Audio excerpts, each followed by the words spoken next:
Le choix du 12-15, c'est un livre, il est signé de Roger Langlais et de Jean-Luc Touly. Vous le voyez, il s'appelle Syndicat, corruption, dérive, trahison. Bonjour messieurs. Bonjour. Vous dressez un constat absolument incroyable, malversation, détournement, enrichissement personnel. Première question, est-ce que tous les syndicats sont concernés, Jean-Luc Touly? Oui, absolument. C'est un système généralisé suite à une enquête qu'on a menée depuis plus de 3 ans qui nous ont apporté un certain nombre de témoignages criants dans toutes les grandes entreprises publiques et privées. Donc c'est un système, effectivement, et nous avons eu l'idée de dénoncer ça et que le public sache de quoi il s'agit. Alors, Roger Langlais, tous les syndicats sont concernés et le patronat couvre tout le monde. C'est le problème, disons c'est le problème clé même. C'est-à-dire que quand il y a corruption, il faut aussi qu'il y ait des sources de corruption, des corrupteurs, etc. Là, disons que tout est devenu bon pour maintenir la paix sociale. Et là où normalement il devrait y avoir une défense des salariés par les syndicats de salariés, eh bien on a aujourd'hui une passivité et même des tabous auxquels il ne faut surtout pas toucher, à savoir les sources de financement, les vrais circuits. Aujourd'hui, les cotisations ne représentent plus dans les ressources syndicales en moyenne pour l'ensemble que 3 à 4%. Ce qui est absolument dérisoire. Et plus ça va, d'ailleurs, l'attitude passive des syndicats ouvriers fait que... D'où vient l'argent, alors cet argent, il vient essentiellement à 90%, c'est énorme, 90% des directions d'entreprises privées et publiques. Voilà. C'est-à-dire que les directions d'entreprise donnent de l'argent qui va directement dans la poche ou au bénéfice de responsables syndicaux et pas dans la poche de ceux qui sont censés en profiter, c'est-à-dire les salariés. C'est l'idée. C'est l'idée. Il y a plusieurs façons de le faire. Il y a la publicité payée par les grandes entreprises publiques et privées, dont les journaux syndicaux. On peut s'étonner parce que ce n'est pas les clients, les syndicats. C'est les comités d'entreprise avec des frais de fonctionnement complètement incontrôlés. Je rappelle que la dernière loi sur les syndicats date de 1884. Aujourd'hui, les syndicats, les comités d'entreprise n'ont aucune obligation de faire certifier leurs comptes. Et il n'y a pas d'appel d'offres. Or, justement, dans les grandes comités d'entreprise comme la SNCF, la RATP, EDF, etc., Air France, on constate que des centaines de millions d'euros sont attribués chaque année aux comités d'entreprise et ces centaines de millions, une grande partie est dévoyée et malheureusement va dans les fédérations syndicales des secteurs d'activité concernés. Ou dans des poches personnelles. On achète la paix sociale, on parle de montant de combien ?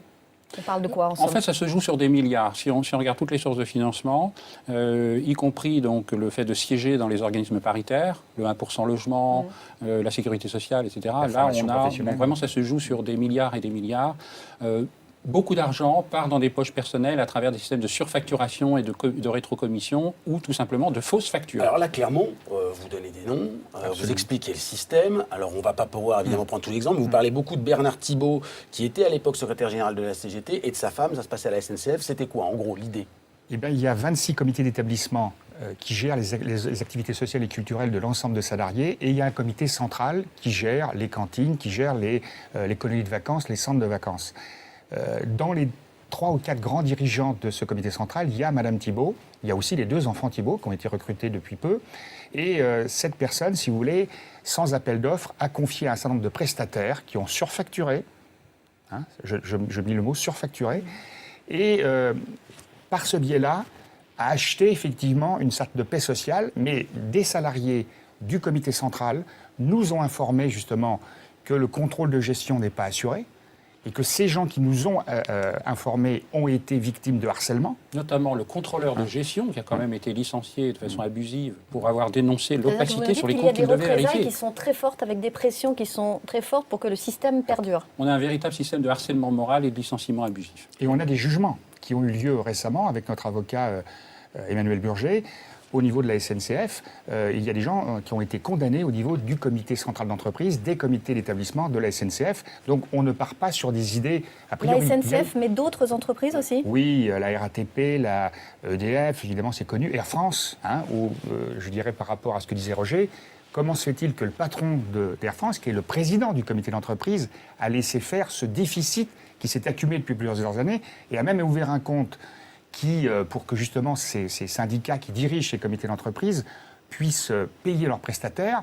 Or, ce compte était déficitaire à hauteur de 7,5 millions d'euros. Mais comment vous avez pu prouver ces choses-là? Parce que c'est tellement énorme qu'on a du mal finalement quasiment à y croire. C'est justement ce qui est en train de bouger, en train de changer. C'est-à-dire que l'essentiel des témoignages qu'on a réunis, ce sont des syndicalistes actifs qui refusent justement cette passivité et qui sont en guerre. On a des guerres intestines aujourd'hui au sein des grands syndicats qui sont très symptomatiques de ce qui est en train de se passer. C'est-à-dire d'un côté, à la base, des gens qui sont des syndicalistes qui sont actifs, qui ne sont pas achetés, on va dire, même si là, il y a aussi des pratiques de corruption directement par les entreprises concernées. Mais en gros, ce sont des syndicalistes actifs qui, depuis des années, qu'ils voient ce qui se passe, sont ulcérés et donc nous ont apporté spontanément, souvent on a été le chercher aussi, on a fait un véritable tour de France des entreprises, nous ont apporté leurs témoignages, documents à l'appui. Les salariés aussi sont venus vers vous? Absolument. J'étais moi-même syndicaliste, donc c'était beaucoup plus facile d'avoir ces informations-là.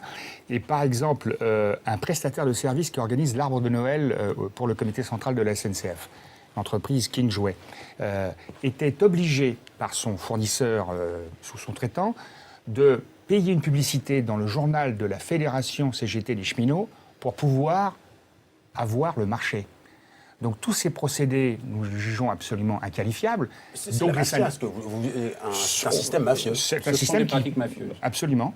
Et c'est ça. pour ça qu'on veut le dénoncer, parce qu'on considère que le syndicalisme est utile, est absolument indispensable à la démocratie, et qu'aujourd'hui, du fait de ces rapports qui existent entre les différents gouvernements, les entreprises regroupées dans le MEDEF et les principaux dirigeants syndicaux, c'est tu me tiens, je te tiens, je ne dirai Vous avez rien. tenté d'avoir des explications, de voir Oui. Bernard Thibault? Il vous a parlé? Nous avons interrogé la CGT pour essayer de remonter avec lui, mais on avait déjà eu maille à partir. On a eu un procès avec le numéro 2 de la CGT, le trésorier de la CGT, Michel Dundu, qu'on a fait condamner. C'est pas parce qu'on voulait le faire condamner, mais on voulait connaître cette vérité pour essayer d'y remédier. Parce qu'il diffusait une information selon laquelle nous serions des menteurs. Donc En on tout l'a fait cas, condamner. Bernard Thibault ou les représentants de la CGT sont évidemment les bienvenus sur le plateau de BFM TV pour répondre à vos questions. Donc, syndicat, corruption, dérive, trahison, ça sort demain aux éditions First. Là aussi, merci beaucoup, messieurs, de nous avoir vendu, Éclairé. éclairé ces informations. Merci beaucoup. Merci La à vous. météo tout de suite.